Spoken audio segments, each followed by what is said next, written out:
ഹംസ കൂടി നമുക്കൊപ്പം ചേർന്നു. മേപ്പാടിയിലെ മുൻ പഞ്ചായത്ത് അംഗമാണ് അദ്ദേഹം. ഹംസ, ചൂരൽമലയിലെ ഏറ്റവും ദുഃഖകരമായ സാഹചര്യമാണ് അവിടുത്തെ പഞ്ചായത്ത് മെമ്പർ നമ്മോട് വിശദീകരിച്ചത്. താങ്കൾക്ക് ലഭിക്കുന്ന വിവരം അനുസരിച്ച് ഈ ചൂരൽമലയിലെ ചിത്രം എങ്ങനെയാണ്? ചൂരൽമലയിലെ ചിത്രം വളരെ ഭീകരമാണ്. ഒരു പ്രദേശം ഒന്നായിട്ട് മണ്ണ് ഒലിച്ച് പുഴ എടുത്തു പോയതാണ്. ആ പ്രദേശത്ത് എത്ര വീടുകൾ നഷ്ടപ്പെട്ടു എന്ന്, എത്ര ആളുകൾ നഷ്ടപ്പെട്ടു എന്ന് കണക്കെടുക്കാൻ പോലും ഇപ്പൊ സാധിക്കാത്ത അവസ്ഥയിലാണുള്ളത്. അതുപോലെ തന്നെ ഇതിന്റെ തൊട്ടടുത്തുള്ള പ്രദേശമായ മുണ്ടക്കയില് ഒരു പ്രദേശം അവിടുന്നാണ് ഈ ഉരുൾപൊട്ടൽ തുടങ്ങിയിട്ടുള്ളത്. അതിന്റെ പ്രഭവ കേന്ദ്രം മുണ്ടക്കൈ എന്ന പ്രദേശത്താണ്. അവിടെയുള്ള ആളുകള് ഇങ്ങോട്ട് ചൂരൽമലയുമായി ചൂരൽമലല്ല, വേറെ എവിടേക്കുമായി ബന്ധപ്പെടണമെന്നില്ല. ചൂരൽമല പാലം പിന്നെ ഒലിച്ചു പോയത് കൊണ്ട് തന്നെ ആ പ്രദേശത്തെ ആളുകൾക്കൊന്നും ഇങ്ങോട്ട് കടക്കണോ. ഹംസ, ഒരു കാര്യം, ഈ നമ്മുടെ ഈ ചൂരൽമലയിലെ പഞ്ചായത്ത് മെമ്പർ പറഞ്ഞ ഒരു കാര്യം, നൂറുദ്ദീൻ പറഞ്ഞൊരു കാര്യം, വീടിനുള്ളിൽ വടുക്കൂറ്റൻ പാറക്കഷ്ണങ്ങൾ കിടക്കുന്നു, അതിൻ്റെ അടിയിൽ ആളുകൾ കുടുങ്ങിക്കിടക്കുന്നു എന്നാണ്. അപ്പോൾ അത് എടുത്തു മാറ്റാനോ പൊട്ടിച്ചു മാറ്റാനോ കഴിയാത്ത സാഹചര്യമുണ്ട്. വീടിൻ്റെ മേൽക്കൂര തകർത്ത് മുറിക്കുള്ളിലേക്ക് ഇറങ്ങണം എന്ന് കരുതിയാൽ പോലും മേൽക്കൂര തകർക്കാൻ പറ്റിയിരുന്ന ആയുധങ്ങൾ അവരുടെ കയ്യിലില്ല എന്നാണ് പറയുന്നത്. കുറച്ച് ചെറുപ്പക്കാർ അവിടെ രക്ഷാപ്രവർത്തനത്തിൽ ഏർപ്പെട്ടുവെന്നും ഈ നൂറുദ്ദീൻ പഞ്ചായത്ത് അംഗം പറയുന്നുണ്ട്. താങ്കൾ അനുഭവസമ്പന്നനായ ഒരു പഞ്ചായത്ത് അംഗമാണല്ലോ, താങ്കൾക്ക് എന്താണ് ചൂരൽമലയിൽ ഇപ്പോൾ പെട്ടെന്ന് ചെയ്യാൻ കഴിയുന്ന കാര്യങ്ങൾ? ചൂരൽമലയിൽ രക്ഷാപ്രവർത്തനങ്ങൾ നടക്കുന്നുണ്ട്. ഈ മുണ്ടക്കൈ പ്രദേശത്താണ് ഒന്നും നടക്കാത്തത്.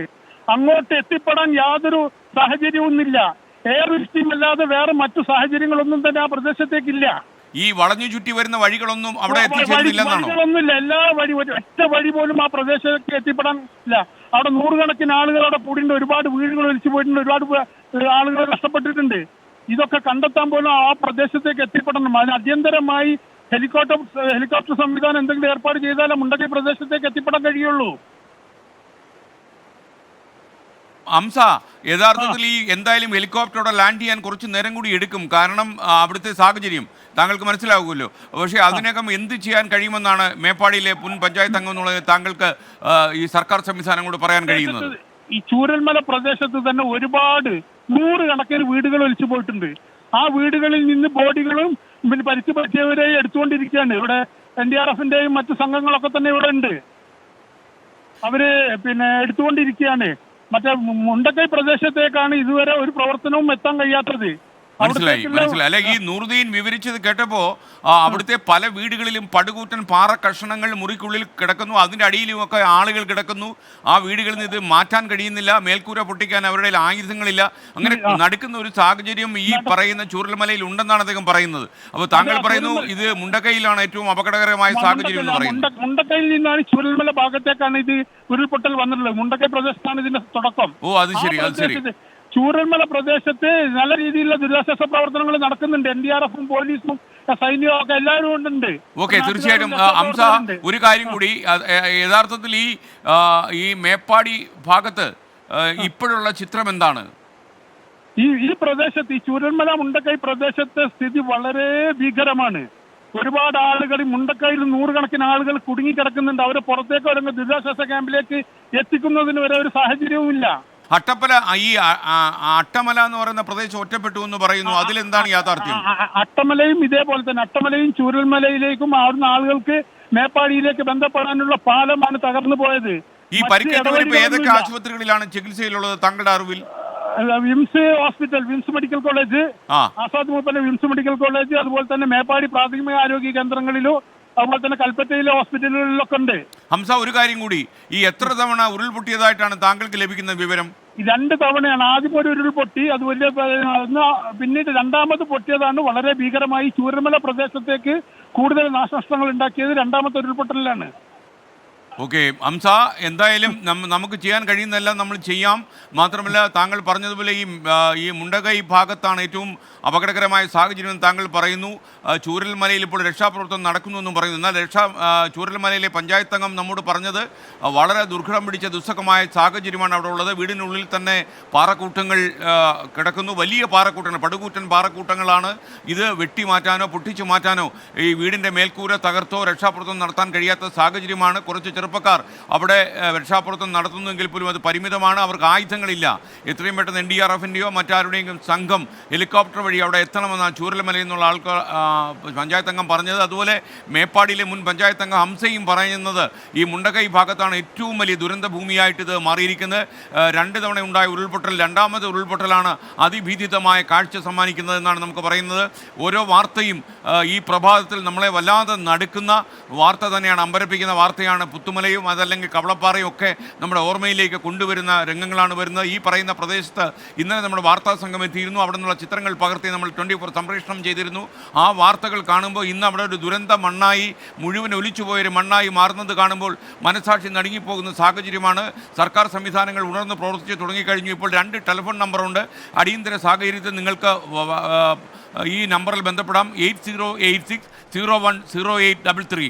മറ്റൊരു നമ്പർ 9656938689. PCR നമ്മുടെ ടിക്കറിൽ ഈ 2 നമ്പർ ഹെൽപ്പ് ലൈൻ നമ്പർ ഒന്ന് രേഖപ്പെടുത്തി കൊടുക്കൂ. ഈ ഓണയറിൽ 2 നമ്പറും ഈ കൺട്രോൾ റൂമിൻ്റെ നമ്പറൊന്നും കാണിക്കുന്നില്ല. ടിക്കറിൻ്റെ ഏറ്റവും താഴ്ഭാഗത്ത് ഈ 2 നമ്പറും നിങ്ങൾക്ക് ലഭിക്കും. നിങ്ങൾക്ക് അടിയന്തരമായി എന്തെങ്കിലും സഹായം, പ്രത്യേകിച്ച് ഈ ചികിത്സാ സംബന്ധമായ എന്തെങ്കിലും സാഹചര്യം ആവശ്യമുണ്ടെങ്കിൽ ഈ നമ്പറിലേക്ക് നിങ്ങൾ ബന്ധപ്പെടുക. ഗവൺമെൻറ്റിൻ്റെ കൺട്രോൾ റൂമാണിത്. വയനാട്ടിലെ ഉരുൾപൊട്ടൽ 2 തവണ ഉണ്ടായി. വളരെ കടുത്ത ദുരന്തങ്ങളുടെ ഭൂമിയായി മാറി. നമുക്കൊപ്പം ഹാരിസൺ മലയാളം എസ്റ്റേറ്റിലെ മാനേജറായ അജയ് കൂടി നമുക്കൊപ്പം ചേരുന്നു. അജയ് താങ്കളിപ്പോൾ എവിടെയാണ് നിൽക്കുന്നത്? ഞാനിപ്പോൾ അട്ടമല ഭാഗത്താണുള്ളത്. ഈ അട്ടമലയിലെ സാഹചര്യം എന്താണ് ശരിക്കും? അവിടെയും ഇതുപോലെ ഈ ഉരുൾപൊട്ടലിന്റെ ഏറ്റവും വലിയ ദുരന്ത മണ്ണ് തന്നെയാണോ ഈ അട്ടമലയും? അല്ല, അതായത് ഇത് 2019 ഉണ്ടായ ഉരുൾപൊട്ടലിന്റെ ബാക്കിയായിട്ടാണ്. ആ ഒരു റിവറിന്റെ നേരെ നിന്നാണ് ഈ പ്രാവശ്യം ഉരുൾപൊട്ടൽ വന്നിരിക്കുന്നത്.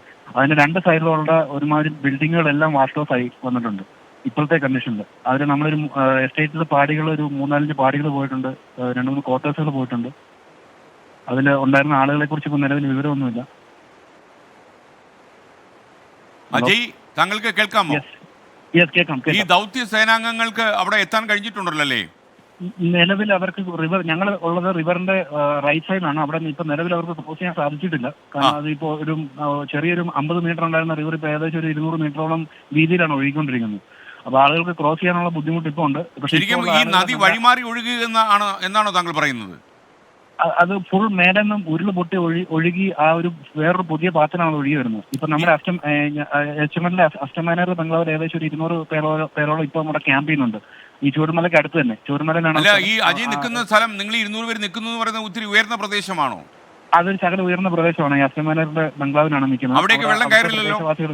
അവിടെ വെള്ളം കയറത്തില്ല. അത് സേഫ് ആയിട്ടുള്ള സ്ഥലമാണ്. അല്ല, മറ്റുള്ള ഈ കുടുങ്ങിക്കിടക്കുന്ന ആളുകളുണ്ടോ? 200 പേരല്ലാതെ മറ്റേ ഈ പറയുന്ന ഈ അട്ടമലയിൽ കുടുങ്ങിക്കിടക്കുന്നുണ്ടോ ആളുകൾ? അട്ടമലയിലും ഐസൊലേറ്റഡ് ആയിട്ടുള്ള സ്ഥലമാണ്. അവിടെ ഇപ്പോൾ നിലവിൽ ഇവിടെ ഇഷ്യൂസ് ഒന്നുമില്ല.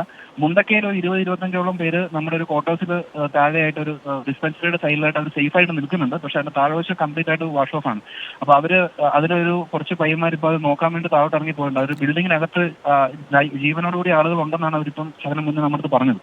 ഈ ഉരുൾപൊട്ടൽ ഉണ്ടായത് 2 തവണയാണ്. ആദ്യം 1 മണിക്കും പിന്നീട് എത്ര മണിക്കാണ്? 1:30 ഉണ്ടായി. അതിനുശേഷം ഒരു 4 മണിയോടുകൂടി രണ്ടാമതുണ്ടായി. ഈ ഉരുൾപൊട്ടൽ പൊട്ടുന്ന സമയത്ത് അജയ് എവിടെയായിരുന്നു? ഞാൻ ഇവിടെ തന്നെ ഉണ്ടായിരുന്നു. ഞാൻ 1:30 മുതൽ നമ്മുടെ അടുത്ത് ആളുകൾ കോൺടാക്ട് ചെയ്യുന്നുണ്ടായിരുന്നു. എല്ലാവരെയും മാറ്റി പാർപ്പിക്കാനുള്ള അറേഞ്ച്മെന്റ് ചെയ്തു. 1:30 മുതൽ പുഴയുടെ അടുത്ത് താമസിക്കുന്ന ആളുകളെല്ലാം ഉയർന്ന സ്ഥലത്തിലേക്ക് നമ്മൾ മാറ്റി. ഇപ്പൊ അവരവിടെ സേഫ് ആയിട്ടാണുള്ളത്. അജയ്, ഈ രക്ഷാസേന, ഈ NDRF ഏതെങ്കിലും ഒരു സംഘം, സർക്കാരിന്റെ സംഘം അവിടെ എത്തിച്ചേർന്നാൽ അവർ ആദ്യം ചെയ്യേണ്ടത് എന്താണ് അജയുടെ അഭിപ്രായത്തിൽ? ഇപ്പം നമ്മുടെ കൂട്ടത്തിൽ ഈ 200 പേരിനകത്ത് ഒരു 3-4 പേര് ഇഞ്ചേർഡ് ആയിട്ടുള്ളുണ്ട്. അതായത് ആ ഫ്ലഡിനകത്ത് വന്നിരിക്കുന്ന ഇഞ്ചേർഡ് ആയിട്ടുള്ള ഒരു 3-4 പേരുണ്ട്. ഞങ്ങളുടെ സിസ്റ്റേഴ്സ് 2 പേരുണ്ട്. അവരെ ഫസ്റ്റ് എയ്ഡ് എല്ലാം കൊടുത്തിട്ടുണ്ട്. പക്ഷെ ആ കൂട്ടത്തിൽ ഒരു ഇഞ്ചേർഡ് ആയിട്ടുള്ള ഒരു 3-4 പേരുണ്ട്. അവരെ ഇമീഡിയറ്റ് ആയിട്ട് റിക്കവർ ചെയ്ത് മാറ്റുന്നതായിരിക്കും നല്ലത്. Okay, thank you Ajay. Harrison Malayalam എസ്റ്റേറ്റിലെ മാനേജർ അജയാണ് നമുക്കൊപ്പം ചേർന്ന്. ഇപ്പോൾ വയനാട്ടിലെ ഉരുൾപൊട്ടലിൽ മരണം 11 ഉയർന്നുവെന്ന നടുക്കുന്ന വാർത്തയാണ് കേരളം ഈ പ്രഭാതത്തിൽ കേൾക്കുന്നത്.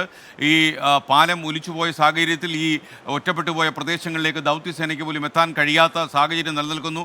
എന്നാൽ കൂനൂരിൽ നിന്ന് ഹെലികോപ്റ്റർ സംവിധാനങ്ങൾ അവിടെ എത്തിക്കുമെന്നാണ് അറിയുന്നത്.